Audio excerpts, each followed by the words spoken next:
Iran kembali melancarkan serangan besar-besaran ke wilayah Israel pada Senin malam waktu setempat. Serangan ini menggunakan puluhan rudal balistik jenis beranak yang dilaporkan memiliki sistem pemisahan hulu ledak dan daya jangkau akurasi tinggi. Serangan tersebut langsung menghantam beberapa sasaran strategis, termasuk pangkalan militer, markas pertahanan, dan infrastruktur penting Israel di wilayah tengah dan selatan negara itu. Kementerian Pertahanan Israel dalam pernyataan singkat mengonfirmasi bahwa sistem pertahanan udara Israel sempat melakukan intersepsi terhadap beberapa rudal, namun volume dan kecepatan tembakan yang diluncurkan Iran melebihi kapasitas maksimal sistem Iron Dome dan David Sling. Kami menghadapi serangan rudal berjenjang dengan presisi tinggi. Beberapa di antaranya berhasil menembus pertahanan dan menyebabkan kerusakan berat. Demikian pernyataan resmi dari militer Israel. Ledakan terdengar di berbagai kota besar, termasuk Tel Aviv, Be'er Sheva, dan Ashkelon. Warga dilaporkan sempat panik dan berhamburan ke tempat perlindungan bawah tanah. Sirene serangan udara aktif selama hampir 45 menit tanpa henti. Tayangan langsung dari televisi lokal menunjukkan kobaran api besar di sejumlah titik yang diyakini merupakan lokasi jatuhnya rudal. Menurut pantauan militer Israel, sedikitnya 68 rudal balistik diluncurkan secara serentak dari wilayah Iran. Beberapa di antaranya membawa hulu ledak ganda yang menyebar secara otomatis di fase terminal penerbangan. Rudal-rudal tersebut juga dilaporkan menggunakan sistem navigasi canggih berbasis INS dan GLONASS yang menyulitkan radar pertahanan Israel untuk mengantisipasi pola lintasan secara akurat. Pihak Iran tidak memberikan komentar resmi hingga berita ini diturunkan, namun siaran televisi pemerintah Iran menunjukkan cuplikan peluncuran rudal dari berbagai lokasi. Dalam narasi siaran tersebut, disebutkan bahwa serangan ini merupakan respons langsung atas agresi militer Israel terhadap wilayah sekutu-sekutu Iran di kawasan. Sejumlah analis pertahanan menilai bahwa ini adalah gelombang serangan paling signifikan yang diluncurkan Iran terhadap Israel sejak awal eskalasi konflik pada 2024. Karakteristik rudal yang digunakan, ditambah dengan koordinasi waktu peluncuran, menunjukkan tingkat persiapan strategis dan intelijen yang tinggi dari pihak Iran. Sementara itu, Gedung Putih dan sejumlah negara Eropa menyatakan keprihatinan mendalam dan menyerukan deeskalasi segera. Namun belum ada pernyataan tegas dari Washington terkait apakah serangan ini akan mendorong perubahan posisi militer Amerika Serikat di kawasan. Serangan ini dipastikan membuka babak baru dalam konflik Timur Tengah yang sudah berlangsung lebih dari setahun. Informasi lebih lanjut mengenai dampak korban dan kerusakan infrastruktur masih dalam proses pendataan oleh pihak Israel. Serangan rudal besar-besaran Iran tidak hanya menghantam fasilitas militer dan infrastruktur penting Israel, tetapi juga menargetkan figur strategis dalam pemerintahan Israel. Kementerian Pertahanan Israel mengonfirmasi bahwa Menteri Pertahanan Yoav Gallant dinyatakan tewas setelah konvoi kendaraannya dihantam langsung oleh salah satu rudal beranak yang berhasil menembus pertahanan udara saat berada di kawasan selatan Tel Aviv. Peristiwa tersebut terjadi sekitar pukul 21.42 waktu setempat, ketika Gallant sedang dalam perjalanan menuju ruang komando darurat di bawah markas besar militer Israel. Informasi awal menyebutkan bahwa konvoi tersebut telah dijadwalkan berpindah lokasi sejak 2 jam sebelumnya sebagai langkah pengamanan standar. Namun, rudal dengan sistem pemandu presisi tinggi berhasil mendeteksi dan mengunci posisi konvoi dalam waktu singkat. Laporan internal dari militer menyebutkan bahwa rudal yang menghantam konvoi adalah salah satu dari tipe Khaybar Shekan, rudal balistik jarak menengah milik Iran dengan kemampuan manuver tinggi dan muatan hulu ledak beranak. Hulu ledak utama melepaskan 4 submunisi yang tersebar dalam radius 500 meter, menciptakan ledakan beruntun yang mengenai seluruh rangkaian kendaraan konvoi. Kendaraan lapis baja yang ditumpangi Gallant dilaporkan mengalami kerusakan langsung di sisi kanan dan terbakar dalam waktu singkat. Tim pengamanan sempat melakukan evakuasi, namun Gallant dan 3 personel pengawalnya tidak dapat diselamatkan. Kematian Gallant diumumkan secara resmi oleh Perdana Menteri Benjamin Netanyahu dalam konferensi pers singkat yang digelar kurang dari 1 jam setelah serangan. Netanyahu menyebut insiden ini sebagai serangan terhadap jantung pertahanan Israel dan menyatakan bahwa Israel akan memberikan respons setimpal. Otoritas intelijen Israel kini tengah menyelidiki kemungkinan adanya kebocoran data koordinat konvoi. Beberapa pihak internal menyebutkan bahwa pola gerak Menteri Pertahanan seharusnya bersifat rahasia dan berubah-ubah.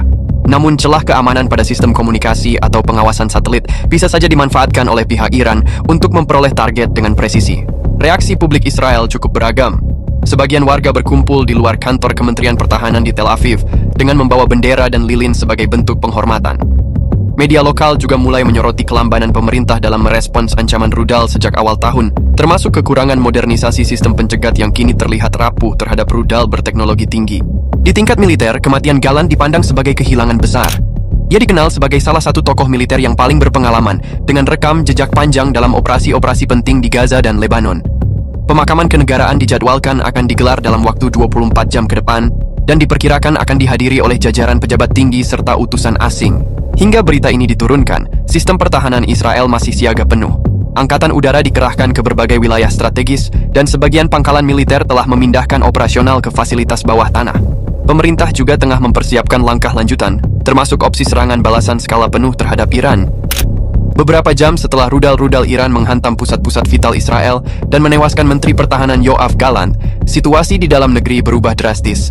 Pemerintah Israel langsung mengaktifkan status darurat nasional dan menggelar rapat kabinet terbatas yang berlangsung secara tertutup di ruang bawah tanah Kementerian Pertahanan. Sumber internal menyebutkan bahwa seluruh pimpinan sektor keamanan, pertahanan, dan diplomasi Israel hadir dalam sidang tersebut.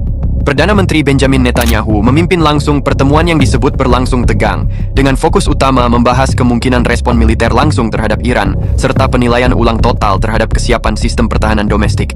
Di sisi lain, kondisi di Tel Aviv dan kota-kota besar lainnya masih dalam status siaga tinggi. Aktivitas sipil dihentikan total, seluruh sekolah, kantor, dan transportasi publik diberhentikan.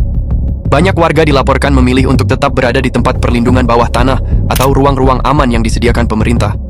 Pihak kepolisian menambah personel di berbagai titik untuk mencegah kepanikan massal, meskipun laporan kepadatan dan kekacauan sempat terjadi di beberapa rumah sakit dan pom bensin. Pusat medis utama seperti Sheba Medical Center dan Ichilov Hospital telah menerima ratusan korban luka akibat serangan. Petugas medis melaporkan bahwa banyak korban mengalami cedera akibat pecahan logam dan ledakan sekunder.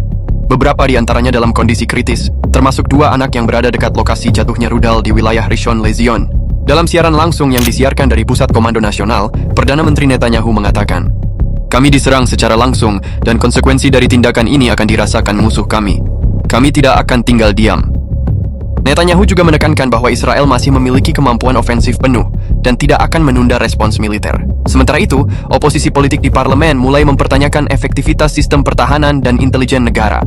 Pemimpin oposisi Yair Lapid menyatakan bahwa meski serangan musuh tidak bisa selalu dihindari, tingkat kerusakan dan korban yang terjadi malam ini menunjukkan adanya celah serius di tubuh keamanan nasional. Ia mendesak pembentukan komite penyelidikan independen atas kegagalan sistem pertahanan. Situasi internasional pun mulai berkembang cepat. Kedutaan besar AS di Tel Aviv mengevakuasi staf non-esensial. Beberapa negara Eropa mengeluarkan imbauan perjalanan dan menutup sementara kedutaan mereka di Israel. Dewan Keamanan PBB mengumumkan akan mengadakan sesi darurat dalam waktu 24 jam untuk membahas eskalasi terbaru ini. Di dalam negeri, opini publik mulai terbelah. Di satu sisi, banyak yang menyerukan pembalasan militer total terhadap Iran, namun sebagian masyarakat sipil yang trauma oleh konflik panjang mulai mempertanyakan efektivitas solusi militer dalam menghadirkan keamanan jangka panjang.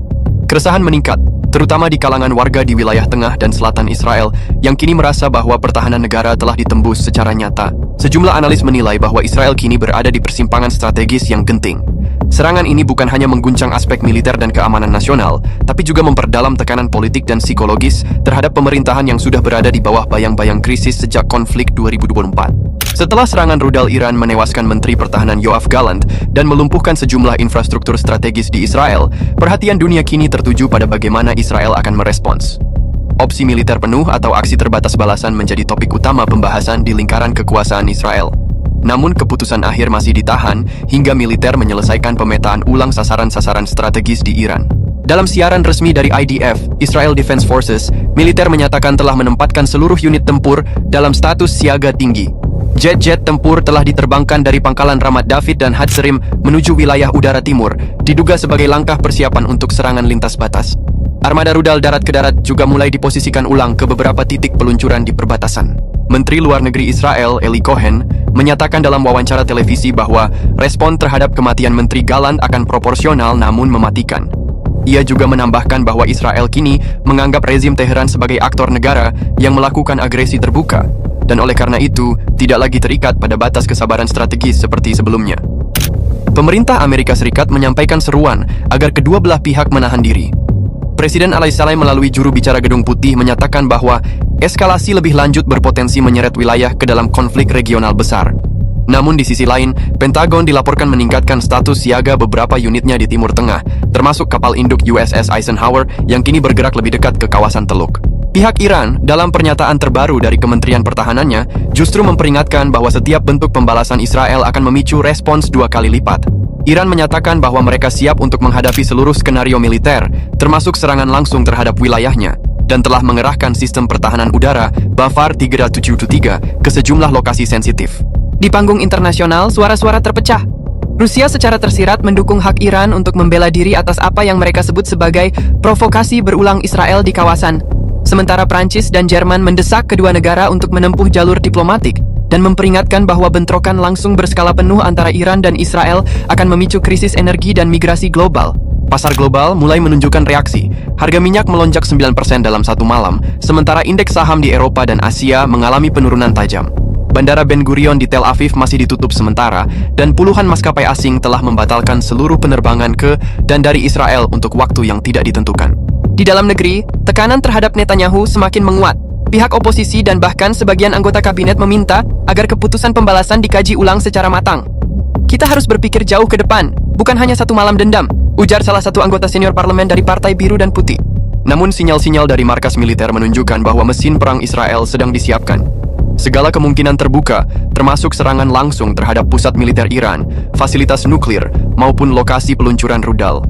Sejumlah pakar keamanan memperkirakan bahwa 24-48 jam ke depan akan menjadi titik krusial yang menentukan apakah konflik ini akan berkembang menjadi perang terbuka antara dua kekuatan utama di Timur Tengah.